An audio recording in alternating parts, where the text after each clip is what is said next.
but you still know it's there. You still know that there's a game ahead that is the Super Bowl, and you're able to focus on that part of it probably a little bit better, I would probably say.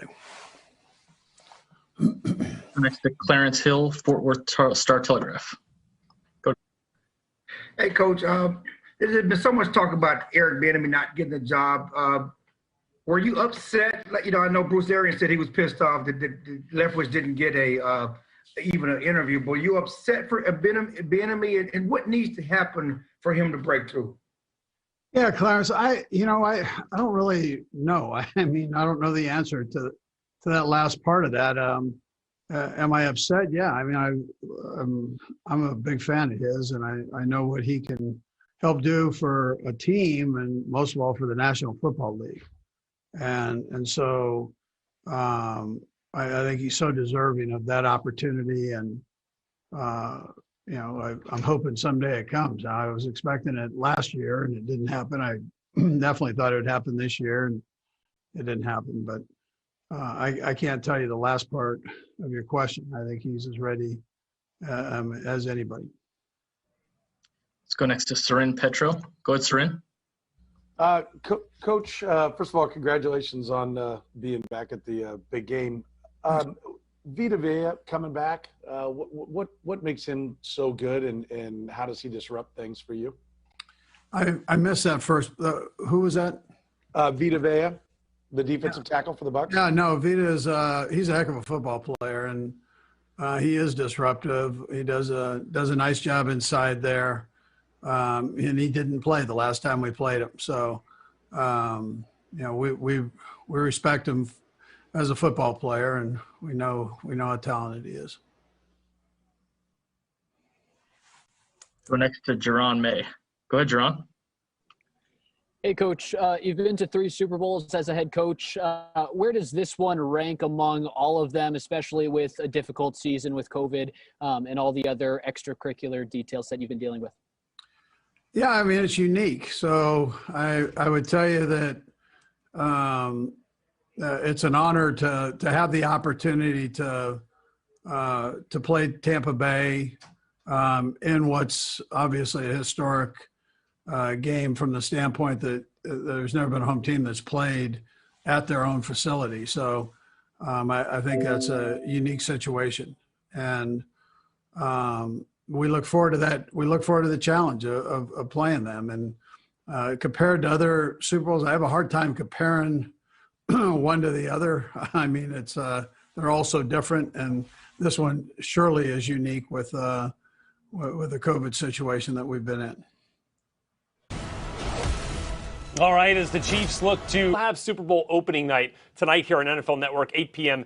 Eastern time, but the Chiefs aren't yet in Tampa. They won't be there till this weekend. So all of the media availabilities today being conducted virtually, as we've had here for the last few months now here in this COVID-19 pandemic. So say hello to D'Angelo Hall, Terrell Davis, and Daniel Jeremiah, guys awaiting the Chiefs to get to the podium tonight on opening night.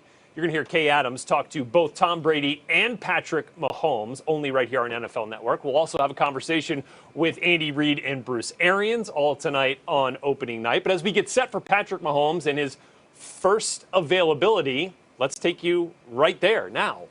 First, the Chiefs quarterback looking for back-to-back Super Bowls, live coverage. Also, Patrick Mahomes at the mic. Just how different this media day has been. Tom talked about just sitting in an empty room versus having a room full of people and music going. How different has this Super Bowl experience been for you? And I got one more follow-up. Yeah, I mean, it's very different. Obviously, just sitting in the empty room and not at the even in the city of the Super Bowl. It's a unique experience. I'm sure Tom has a few more experiences than I do, but from last year to this year, definitely a different experience. And then we're going to have a little fun here since this Super Bowl Media Day. There was a thread earlier this year that compared NFL starting quarterbacks to rappers. So we're going to start with Lamar Jackson. He was compared to Roddy Ricch because he has a great impact on the game in his early career. J. Cole was compared to Russell Wilson because he was kind of a do-it-all guy who carried his team on his back. And your comparison here was Lil Uzi Vert. I wonder if you're a Lil Uzi Vert fan and who you're listening to. I am a little Uzi Vert fan. I don't know how that comparison goes, but I mean, I am a big fan of his. But I listen to all those guys, man. I keep it versatile. I listen to all types of music. Appreciate the time. Let's go next to Omar Ruiz. Go ahead, Omar. Hey, Patrick. Good to see you, man. Good seeing you. Obviously, you guys went 14-2, had a great record. But I'm curious, what do you think has been the most challenging or difficult aspect of this kind of run-it-back season in trying to win the Super Bowl back-to-back years? Yeah, I think it was just keeping everybody focused every single week, every single day, and trying to improve. It speaks to the leaders that we have in this locker room, that we were able to kind of grind through and find ways to win games. But you can definitely feel the intensity pick up as the playoffs started, and I think guys are ready to be in this game at this moment. Let's go next to Liam Fox. Go ahead, Liam. Hey, Patrick. I just wanted to ask about the matchup with Levante David and Devin White. And, what type of challenges do they pose specifically having two, high-level inside linebackers lining up next to each other? Yeah, I mean, I think the best thing that both of those guys do is they can defend the run just as well as they defend the pass. To have a lot of linebackers with that much speed and then have to be able to get in the run game and be able to pop and throw their body around and make stops. It's a special group of guys. So they're definitely someone that I have to pay attention to every single play because they seem like they just make plays every single game. Let's go next to Lucas Weiss. Go ahead, Lucas.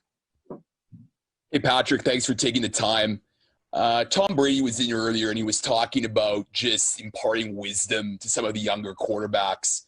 I'm just curious how important that conversation was with you and him after the AFC Championship a couple years ago, and what you learned from that loss as a player and a person.